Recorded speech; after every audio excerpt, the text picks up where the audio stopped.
ओम शांति। आज 22 जुलाई 2024 के ईश्वरी मधुर महावाक्य सुनते हैं। मीठे बच्चे, देही अभिमानी बनो तो शीतल हो जाएंगे, विकारों की बांस निकल जाएगी, अंतर्मुखी हो जाएंगे, फूल बन जाएंगे। आज की मुरली से प्रश्न है, बाप दादा सभी बच्चों को कौन से 2 वरदान देते हैं? उन्हें स्वरूप में लाने की विधि क्या है? उत्तर है, बाबा सभी बच्चों को शांति और सुख का वरदान देते हैं। बाबा कहते, बच्चे तुम शांति में रहने का अभ्यास करो। कोई उल्टा सुल्टा बोलते हैं तो तुम जवाब ना दो। तुम्हें शांत रहना है। फालतू झरमुई झगमुई की बातें नहीं करनी है। किसी को भी दुख नहीं देना है। मुख में शांति का मुलहरा डाल दो तो यह दोनों वरदान स्वरूप में आ जाएंगे। ओम शांति। मीठे मीठे बच्चे कभी सम्मुख हैं, कभी दूर चले जाते हैं। सम्मुख फिर वही रहते हैं जो याद करते हैं, क्योंकि याद की यात्रा में ही सब कुछ समाया हुआ है। गाया जाता है ना, नज़र से निहाल, आत्मा की नज़र जाती है परम पिता में और कुछ भी उनको अच्छा नहीं लगता। उनको याद करने से विकर्म विनाश होते हैं, तो अपने पर कितनी खबरदारी रखनी चाहिए। याद ना करने से माया समझ जाती है इनका योग टूटा हुआ है, तो अपनी तरफ खींचती है, कुछ ना कुछ उल्टा कर्म करा देती है। ऐसी बाप की निंदा कराती है। भक्ति मार्ग में गाते हैं, बाबा मेरे तो एक आप, दूसरा ना कोई। तब बाप कहते हैं, बच्चे मंजिल बहुत ऊंची है। काम करते हुए बाप को याद करना, यह है उच्चते उच्च मंजिल। इसमें प्रैक्टिस बहुत अच्छी चाहिए, नहीं तो निंदक बन जाते हैं। उल्टा काम करने वाले, समझो कोई में क्रोध आया, आपस में लड़ते झगड़ते हैं तो भी निंदा कराई ना। इसमें बड़ी खबरदारी रखनी है। अपने गृहस्थ व्यवहार में रहते हुए बुद्धि बाप से लगानी है। ऐसे नहीं कि कोई संपूर्ण हो गया, नहीं। कोशिश ऐसी करनी चाहिए हम देही अभिमानी बने। देह अभिमान में आने से कुछ ना कुछ उल्टा काम करते हैं तो गोया बाप की निंदा कराते हैं। बाप कहते हैं, ऐसे सद्गुरु की निंदा कराने वाले लक्ष्मी नारायण बनने की ठौर पा ना सकें। इसलिए पूरा पुरुषार्थ करते रहो, इससे तुम बहुत ही शीतल बन जाएंगे। 5 विकारों की बातें सब निकल जाएंगी। बाप से बहुत ताकत मिल जाएगी। काम काज भी करना है। बाप ऐसे नहीं कहते कि कर्म ना करो, वहाँ तो तुम्हारे कर्म अकर्म हो जाएंगे। कलयुग में जो कर्म होते हैं वह विकर्म हो जाते हैं। अभी संगम युग पर तुमको सीखना होता है, वहाँ सीखने की बात नहीं, यहाँ की शिक्षा ही वहाँ साथ चलेगी। बाप बच्चों को समझाते हैं, बाहर मुखता अच्छी नहीं है, अंतर्मुखी भव। वह भी समय आएगा जबकि तुम बच्चे अंतर्मुखी हो जाएंगे। सिवाय बाप के और कुछ याद नहीं आएगा। तुम आए भी ऐसे थे, कोई की याद नहीं थी। गर्भ से जब बाहर निकले तब पता पड़ा कि यह हमारे माँ बाप हैं, यह फलाना है। तो फिर जब जाना भी ऐसे है, हम एक बाप के हैं और कोई उनके सिवाय बुद्धि में याद ना आए। भल टाइम पड़ा है, परंतु पुरुषार्थ तो पूरी रीति करना है। शरीर पर तो कोई भरोसा नहीं, कोशिश करते रहना चाहिए। घर में भी बहुत शांति हो, क्लेश नहीं, नहीं तो सब कहेंगे इनमें कितनी अशांति है। तुम बच्चों को तो रहना है बिल्कुल शांत। तुम शांति का वर्षा ले रहे हो ना। अभी तुम रहते हो कांटों के बीच में, फूलों के बीच में नहीं हो। कांटों के बीच यह फूल बनना है, कांटों का कांटा नहीं बनना है। जितना तुम बाप को याद करेंगे उतना शांत रहेंगे। कोई उल्टा सुल्टा बोले, तुम शांति में रहो। आत्मा है ही शांत, आत्मा का स्वधर्म है शांत। तुम जानते हो अभी हमको उस घर में जाना है। बाप भी है शांति का सागर। कहते हैं तुमको भी शांति का सागर बनना है। फालतू झरमुई झगमुई बहुत नुकसान करती है। बाप डायरेक्शन देते हैं, ऐसी बातें नहीं करनी चाहिए। इससे तुम बाप की निंदा कराते हो। शांति में कोई निंदा व विकर्म होता नहीं। बाप को याद करते रहने से और ही विकर्म विनाश होंगे। अशांत ना खुद हो ना औरों को करो।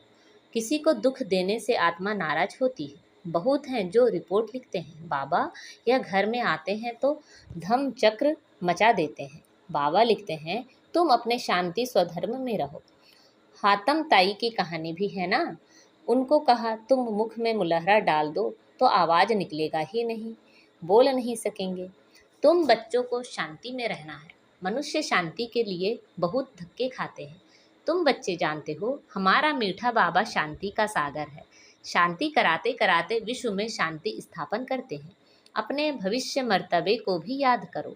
वहाँ होता ही है एक धर्म, दूसरा कोई धर्म होता नहीं। उनको ही विश्व में शांति कहा जाता है। फिर जब दूसरे दूसरे धर्म आते हैं तो हंगामे होते हैं। अभी कितनी शांति रहती है। समझते हो, हमारा घर वही है। हमारा स्वधर्म है शांत। ऐसे तो नहीं कहेंगे शरीर का स्वधर्म शांत है। शरीर विनाशी चीज है, आत्मा अविनाशी चीज है। जितना समय आत्माएं वहाँ रहती हैं तो कितना शांत रहती हैं। यहाँ तो सारी दुनिया में अशांति है, इसलिए शांति मांगते रहते हैं। परंतु कोई चाहे सदा शांत में रहे, यह तो हो ना सके। भल 63 जन्म वहाँ रहते हैं, फिर भी आना जरूर पड़ेगा। अपना पाठ दुख सुख का बजाकर फिर चले जाएंगे। ड्रामा को अच्छी रीति ध्यान में रखना होता है। तुम बच्चों को भी ध्यान में रहे कि बाबा हमको वरदान देते हैं सुख और शांति का। ब्रह्मा की आत्मा भी सब सुनती है। सबसे नज़दीक तो इनके कान सुनते हैं। इनका मुख कान के नज़दीक है, तुम्हारा फिर इतना दूर है। यह झट सुन लेते हैं, सब बातें समझ सकते हैं। बाप कहते हैं, मीठे मीठे बच्चों। मीठे मीठे तो सबको कहते हैं, क्योंकि बच्चे तो सब हैं। जो भी जीव आत्माएं हैं वह सब बाप के बच्चे अविनाशी हैं। शरीर तो विनाशी है, बाप अविनाशी है। बच्चे आत्माएं भी अविनाशी हैं। बाप बच्चों से वार्तालाप करते हैं। इसको कहा जाता है रूहानी नॉलेज। सुप्रीम रूह बैठ रूहों को समझाते हैं। बाप का प्यार तो है ही। जो भी सब रूहें हैं भल तमो प्रधान है। जानते हैं यह सब जब घर में थे तो सतो प्रधान थे। सबको कल्प कल्प हम आकर शांति का रास्ता बताता हूँ। वर देने की बात नहीं है। ऐसे नहीं कहते धनवान भव आयुष्मान भव, नहीं। सतयुग में तुम ऐसे थे, परंतु आशीर्वाद नहीं देते हैं। कृपा व आशीर्वाद नहीं मांगनी है। बाप बाप भी है, टीचर भी है, यही बात याद करनी है। ओहो, शिव बाबा बाप भी है, टीचर भी है, ज्ञान का सागर भी है।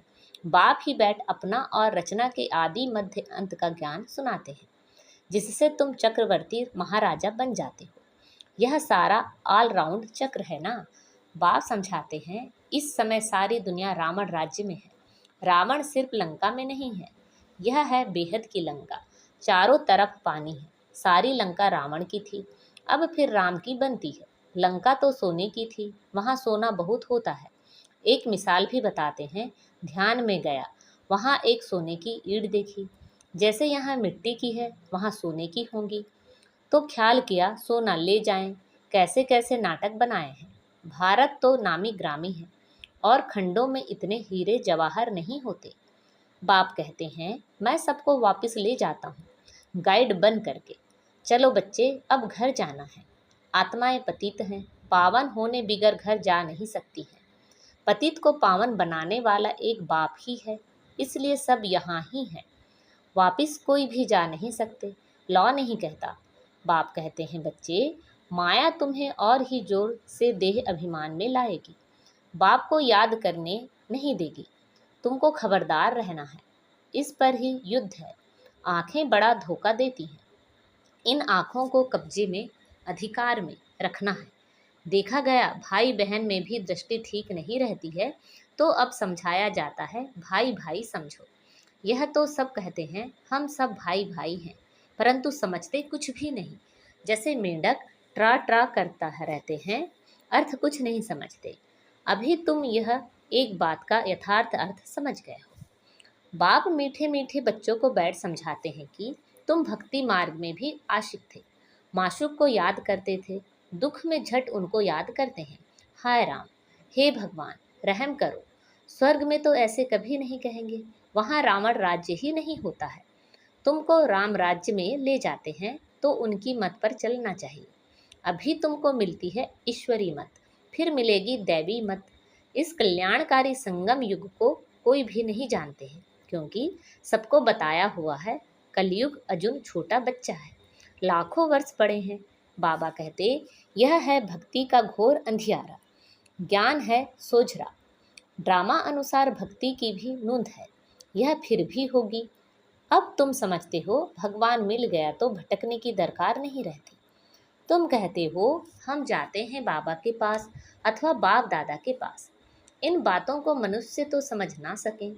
तुम्हारे में भी जिनको पूरा निश्चय नहीं बैठता हो, माया एकदम हप कर लेती है, एकदम गज को ग्राह हप कर लेता है। आश्चर्यवत सुनंती। पुराने तो चले गए, उनका भी गायन है। अच्छे अच्छे महारथियों को माया हरा देती है। बाबा को लिखते हैं, बाबा आप अपनी माया को नहीं भेजो। अरे यह हमारी थोड़ी ही है। रावण अपना राज्य करते हैं, हम अपना राज्य स्थापन कर रहे हैं। यह परंपरा से चला आता है। रावण ही तुम्हारा सबसे बड़ा दुश्मन है। जानते हैं रावण दुश्मन है, इसलिए उसको हर वर्ष जलाते हैं। मैसूर में तो दशहरा बहुत मनाते हैं, समझते कुछ नहीं। तुम्हारा नाम है शिव शक्ति सेना, तो उन्होंने फिर नाम बंदर सेना डाल दिया है। तुम जानते हो बरोबर हम बंदर मिसल थे। अब शिव बाबा से शक्ति ले रहे हैं रावण पर जीत पाने। बाप ही आकर राजयोग सिखलाते हैं। इस पर कथाएं भी अनेक बना दी हैं, अमर कथा भी कहते हैं। तुम जानते हो बाबा हमको अमर कथा सुनाते हैं, बाकी कोई पहाड़ आदि पर नहीं सुनाते। कहते हैं शंकर ने पार्वती को अमर कथा सुनाई। शिव शंकर का चित्र भी रखते हैं, दोनों को मिला दिया है। यह सब है भक्ति मार्ग। दिन प्रतिदिन सब तमो प्रधान होते गए हैं। सतो प्रधान से सतो होते हैं तो दो कला कम होती है। त्रेता को भी वास्तव में स्वर्ग नहीं कहा जाता है। बाप आते हैं तुम बच्चों को स्वर्गवासी बनाने। बाप जानते हैं ब्राह्मण कुल और सूर्यवंशी चंद्रवंशी कुल दोनों स्थापन हो रहे हैं। रामचंद्र को क्षत्रिय की निशानी दी है। तुम सब क्षत्रिय हो ना, जो माया पर जीत पाते हो। कम मार्क्स से पास होने वाले को चंद्रवंशी कहा जाता है, इसलिए राम को बाण आदि दे दिया है। हिंसा तो त्रेता में भी होती नहीं। गायन भी है, राम राजा राम प्रजा। परंतु यह क्षत्रियपन की निशानी दे दी है तो मनुष्य मूंझते हैं। यह हथियार आदि होते नहीं हैं। शक्तियों के लिए भी कटारी आदि दिखाते हैं, समझते कुछ भी नहीं है। तुम बच्चे अभी समझ गए हो कि बाप ज्ञान का सागर है, इसलिए बाप ही आदि मध्य अंत का राज समझाते हैं। बेहद के बाप का जो बच्चों पर लव है, वह हद के बाप का हो ना सके। 21 जन्मों के लिए बच्चों को सुखदाई बना देते हैं, तो लवली बाप ठहरा ना। कितना लवली है बाप, जो तुम्हारे सब दुख दूर कर देते हैं। सुख का वर्षा मिल जाता है, वहाँ दुख का नाम निशान नहीं होता। अभी यह बुद्धि में रहना चाहिए ना, यह भूलना नहीं चाहिए। कितना सहज है, सिर्फ मुरली पढ़कर सुनानी है। फिर भी कहते हैं ब्राह्मणी चाहिए। ब्राह्मणी बिगर धारणा नहीं होती। अरे सत्यनारायण की कथा तो छोटे बच्चे भी याद कर सुनाते हैं। मैं तुमको रोज रोज समझाता हूँ, सिर्फ अल्फ को याद करो। यह ज्ञान तो 7 रोज में बुद्धि में बैठ जाना चाहिए, परंतु बच्चे भूल जाते हैं। बाबा तो वंडर खाते हैं। अच्छा, मीठे मीठे से खिलते बच्चों प्रति माता पिता बाप दादा का याद प्यार और गुड मॉर्निंग। रूहानी बाप की रूहानी बच्चों को नमस्ते। हम सब रूहानी बच्चों की रूहानी माता पिता बाप दादा को याद प्यार गुड मॉर्निंग और नमस्ते। आज की मुरली से धारणा के लिए मुख्य सार है, बाप से आशीर्वाद व कृपा नहीं मांगनी है। बाप टीचर गुरु को याद कर अपने ऊपर आप ही कृपा करनी है। माया से खबरदार रहना है, आंखें धोखा देती हैं, इन्हें अपने अधिकार में रखना है। फालतू झरमुई झगमुई की बातें बहुत नुकसान करती है, इसलिए जितना हो सके शांत रहना है। मुख में मुलहरा डाल देना है, कभी भी उल्टा सुल्टा नहीं बोलना है। ना खुद अशांत होना है, ना किसी को अशांत करना है। आज बाबा ने हमें वरदान दिया है, बाप की मदद से सूली को कांटा बनाने वाले सदा निश्चिंत और ट्रस्टी भव। बाप की मदद से सूली को कांटा बनाने वाले सदा निश्चिंत और ट्रस्टी भव। पिछला हिसाब सूली है, लेकिन बाप की मदद से वह कांटा बन जाता है।